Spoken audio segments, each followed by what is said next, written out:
Programa Novo Alvorecer, trazendo boas novas para você. Uma realização Assembleia de Deus de Caratinga. Meus irmãos, a paz de Cristo para você. Esse é o seu programa Novo Alvorecer, chegando mais uma vez para abençoar você, a sua família, de uma maneira toda especial. Uma realização da Igreja Assembleia de Deus, Templo Central, situado na Rua Princesa Isabel, 52, bem no centro da cidade de Caratinga. O nosso programa hoje é com conteúdo da lição de Escola Bíblica Dominical, um papo interessante que nós vamos bater aqui sobre um assunto importantíssimo baseado no livro de Levítico. Nós vamos a um intervalo rapidinho e a gente volta já.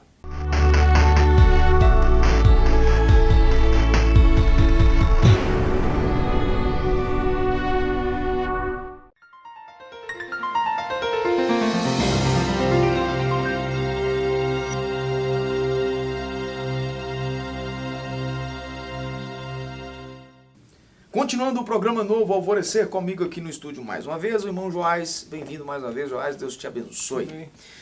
A lição de hoje é a lição de número 13. Nós estaremos estudando neste próximo domingo, dia 23 de setembro de 2018. O tema é as orações dos santos no altar de ouro. Nós estaremos falando sobre aí esse importante tema. Textório da nossa lição, Hebreus capítulo 4, versículo 16. Cheguemos, pois, com confiança ao trono da graça, para que possamos alcançar misericórdia e achar graça, a fim de sermos ajudados em tempo oportuno. Verdade prática diz que a oração, qual incenso precioso, é a maior oferenda que podemos apresentar ao Pai Celeste através do Senhor Jesus e com a ajuda do Espírito Santo. Nós estaremos baseando o assunto de hoje em dois textos, Levítico capítulo 16, do versículos 12 e 13, e também Apocalipse capítulo 5, versículos 6 até o versículo 10. Vamos lá, Joás. O autor começa a lição aqui enfatizando que no Antigo Testamento o incenso era a oferta mais preciosa e excelente que podia se oferecer ao Senhor. Ali no limiar do santo, no limiar do lugar santíssimo, o sacerdote entrava com temor e tremor para adorar a Deus com incenso preparado exclusivamente para aquela ocasião. Aí ele vai atualizar e vai dizer que hoje o sacrifício mais sublime que devemos oferecer ao Senhor são as orações e súplicas e ação de graças. Fazendo aí um elo de ligação aí. É a oferenda mais preciosa, né? Excelente. Nós vimos algo disso aqui na lição passada. Né? Sobre os pães, né? Diz que fica no limiar do lugar santíssimo, ficava naquela mesa, né? Que, muito perto do véu que separava o lugar santo do lugar santíssimo. Né? Era a última oferta que o sacerdote fazia antes de se colocar diante do Senhor. Né? Pegava naquele altar ele pegava aquele incenso, entrava no lugar santíssimo, né? Só o sumo sacerdote podia, né? E ali ele ficava dando voltas ali no lugar santíssimo até a fumaça daquele incenso chegar na borda daquela arca, né, que ficava lá dentro. Certo. Né? Quando isso acontecia, quando a fumaça chegava ali na arca, aí a presença de Deus vinha e Deus falava com ele e eles se comunicavam. Né? Por isso é um símbolo da oração. Né? E assim, não é por acaso que o texto de Hebreus está aí, né? Que hoje nós temos esse livre acesso ao trono da graça. Né? Antes era somente o sumo sacerdote. Jesus ele abriu né, a graça para todos. E fez de nós neles sacerdotes. Isso. O assunto sobre o tabernáculo é sempre um assunto assim, complexo de se entender pelas múltiplas figuras, né, o ritual todo. Quem está em casa nos assistindo aí, ou nos acompanhando pela internet, eu recomendaria que você lesse os textos, né, onde falam aí do tabernáculo. Procure aí uma Bíblia com uma tradução com uma linguagem mais atual, né? Te recomendo aí a nova linguagem de hoje, né? A NTLH, e a versão NVI, você talvez não tenha essa versão em casa, você pode procurar na internet, www.bibliaonline.com.br, tem a versão NVI para você fazer a leitura. No YouTube também tem uns vídeos, Joás, interessantes, que eu e você também conhecem bastante. São os vídeos de uma Bíblia que quando a gente instalava, né, algum tempo atrás, eu particularmente deixei de usar, que vai atualizando assim, muitas ferramentas, mas são umas ilustrações gráficas do Illumina. Né, que você pega, tem esses vídeos postados no YouTube, você encontra eles aí facilmente, e aí dá para você ter uma visão muito melhor do que é isso que a gente sempre tem dito aqui. Né? Aí tem ilustrações do tabernáculo todo. Exatamente. Né? Adoração, coisa. Aí aqui no nosso programa, que não dá pra gente colocar. Né? O programa vai pra TV, não vai só pra internet, mas te ajudaria bastante para você compreender isso aí. Então vamos partir para frente aí pra gente ganhar tempo. Nós vamos falar aqui sobre o lugar santíssimo. E aí, alguns aspectos aí. Ficavam 3 mobílias no lugar santo, que era o candelabro, à esquerda de quem entrava, a mesa dos pães da proposição, à direita, e no limiar entre o lugar santo e o santíssimo, bem em frente ao véu que separava, estava o altar de incenso. Isso aí você vê em Êxodo 26:35, que eu estou dizendo. Bem na porta, né? O limiar, né? Ele está no lugar santo, vai entrar no lugar santíssimo, ele entra, e esse altar do incenso está muito próximo do lugar santíssimo, portanto, mais uma presença de Deus mais forte, né? No lugar santíssimo do que no lugar santo. Então, muito mais perto de Deus, assim, digamos assim, né? Muito mais perto de Deus. E trazendo a simbologia para nós, né? Se a gente for falar de oração, nada nos aproxima mais de Deus do que oração. Né? Como nós vimos na lição passada, se aqueles pães eram um símbolo da palavra de Deus, né, que traz nutrição espiritual, né, a oração é como se fosse a respiração. Né? A palavra nos traz vida, mas a oração também, pela comunhão com Deus. Né? Então, aí dentro disso aí, Joás, diferente do que muita gente pensa, né, até porque isso já foi muito ensinado assim, né? A oração é pagar preço, né? A oração é um depósito. Tem gente que fala de depósito de oração. Já pensou? Você não tem base bíblica para isso. Não é? A oração não pode ser pagar preço. A oração ela é um relacionamento, né? Um meio para um relacionamento, é um caminho para um relacionamento. Não é um monólogo onde você fala sozinho. A oração é um diálogo. Né, onde você fala e Deus também fala. Né?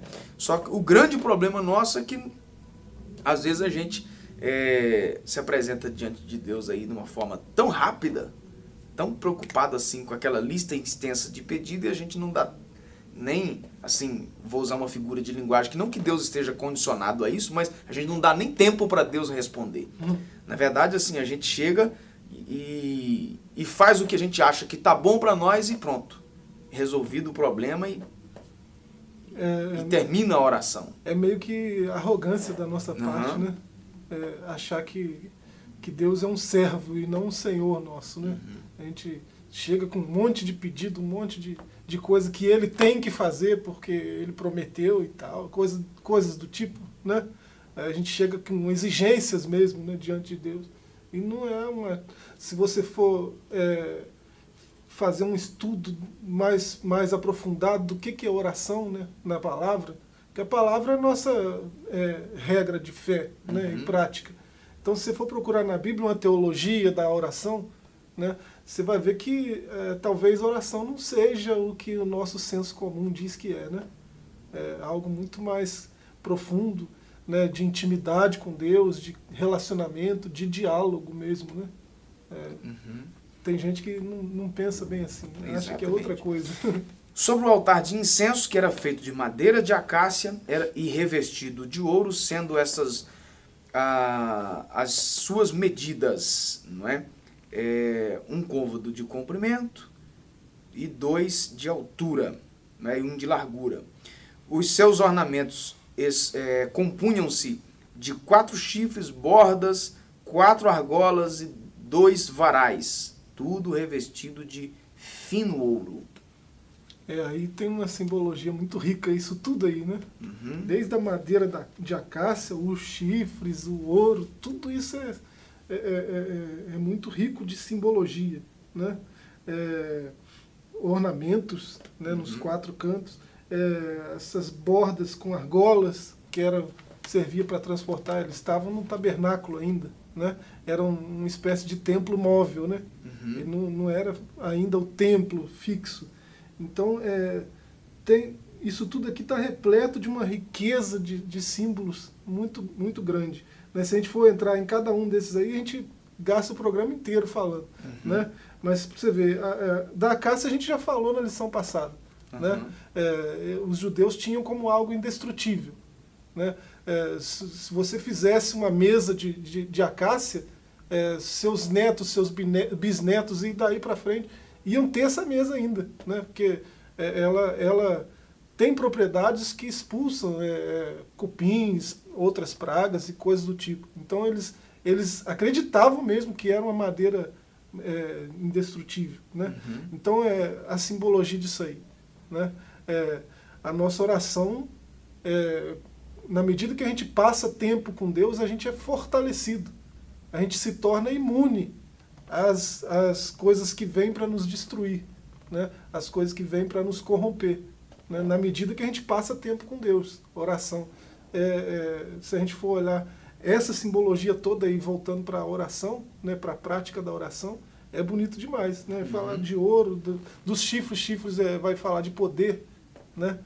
Então, se a gente for falar dessa simbologia, a gente agarra nisso, né? Vamos para frente. Né? A medida que o comentário se usou aí de côvado, como 45 centímetros mais ou menos, né? É como se fosse do cotovelo até o dedo, ponta né? do dedo. Então seria o comprimento mais ou menos 45, a largura também mais ou menos 45 e a altura mais ou menos 90. 90, isso. Né? Uma caixazinha. Né? A composição do incenso, que era destinada ao altar de ouro, não podia ser usada indistintamente. Era de uso exclusivo do Senhor. Então não podia ser usada assim de qualquer maneira, para qualquer coisa. Era feito exclusivamente para o uso da casa do Senhor. Existe uma receita, né? Lá no Êxodo 30, né? Está indicado aí, a receita do incenso. Né? O comentarista até colocou a composição aqui, né? Estoraque, ônica e gálbano. Né? São três aromas diferentes, mas que compunham esse mesmo incenso.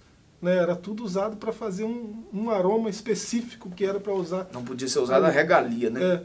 Isso aqui também está riquíssimo de simbologia. Né? Estoraque, você sabe, é um arbusto que ele espontaneamente produz uma espécie de umas gotas que saem dele, que serve, quando você ferve aquilo serve como aroma, como incenso aromático. Né? E ela produz espontaneamente. Então, isso fala da espontaneidade na oração. Né? Esse ônica aí é um molusco que existe só em águas profundas. Né? E ele tem dentro das conchas dele uma espécie de membrana, né? Que serve também para fazer esses aromas. Né? Então, retirava-se aquilo e ele ser de águas profundas, né? É difícil de pegar, né? E ele tinha que fazer parte desse incensário. E vai falar de profundeza. Nossa oração tem que ter essa espontaneidade, mas tem que ter profundidade também. Não pode ser uma coisa assim qualquer. Né? E o gálbano, ele é uma planta que ela só produz o aroma quando ela é quebrada.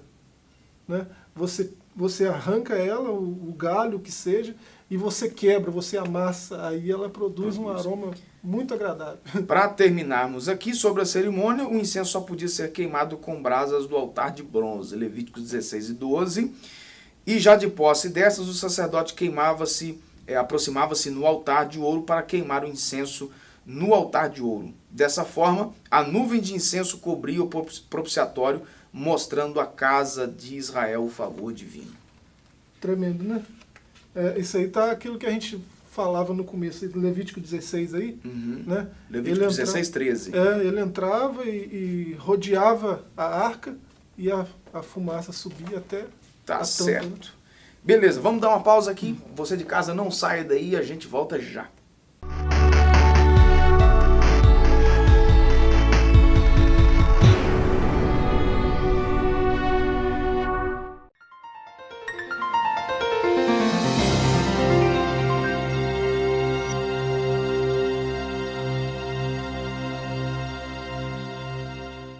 Continuando o programa Novo Alvorecer, agora para o último bloco do nosso programa. As orações dos santos é o tema aqui do nosso tópico. E aí vamos falar sobre isso aí discriminado em 3 subtópicos, Joás.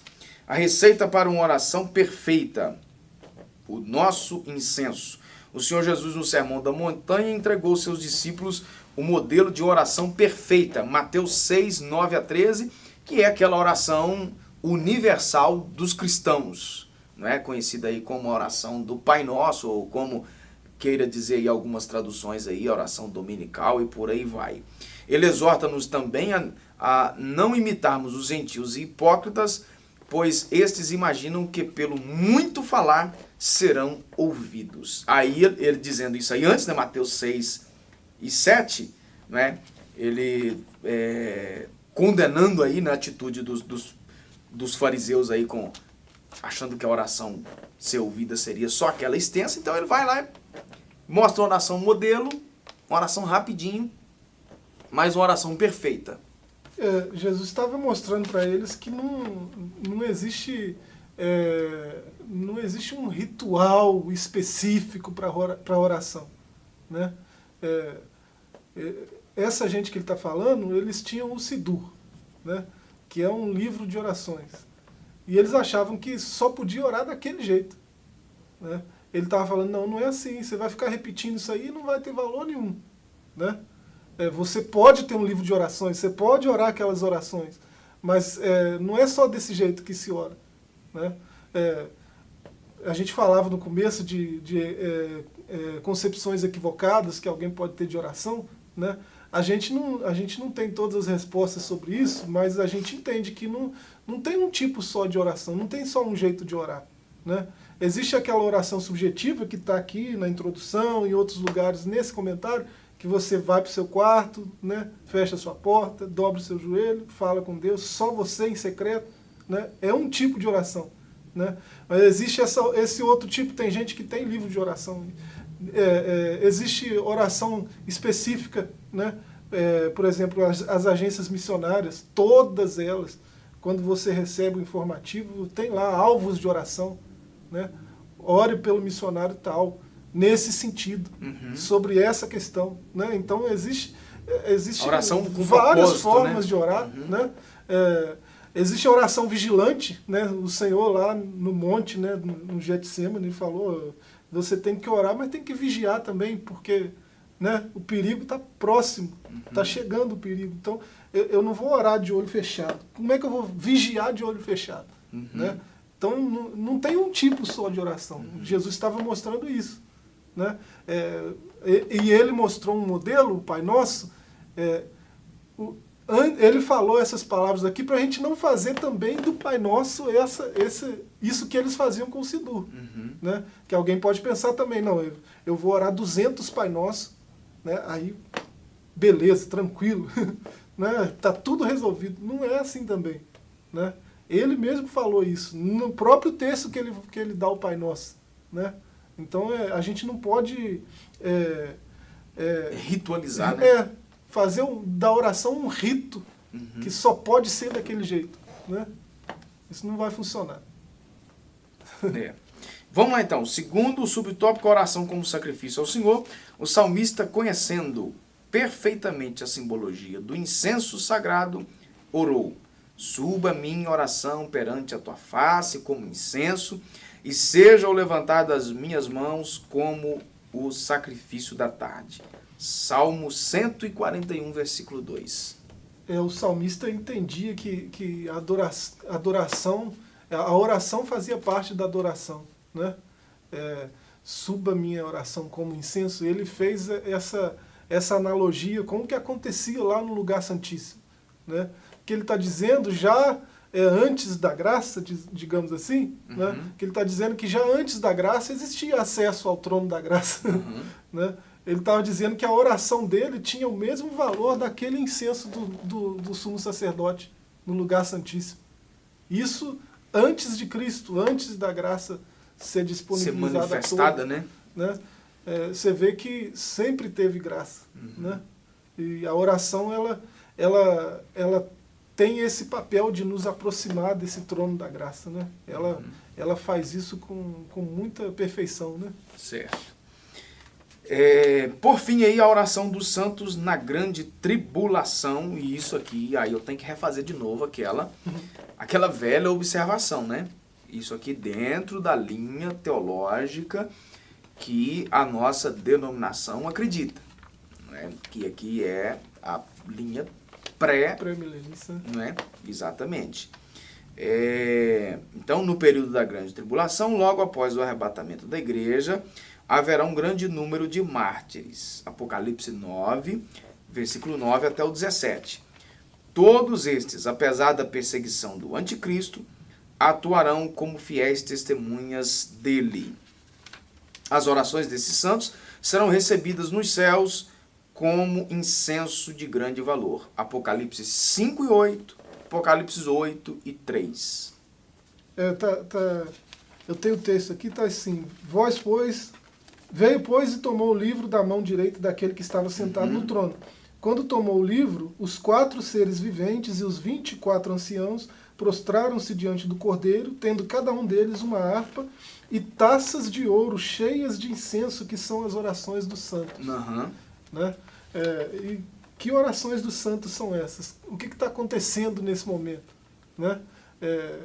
Tem gente sendo perseguida por causa da fé, né, pelo anticristo, né, nesse momento aqui.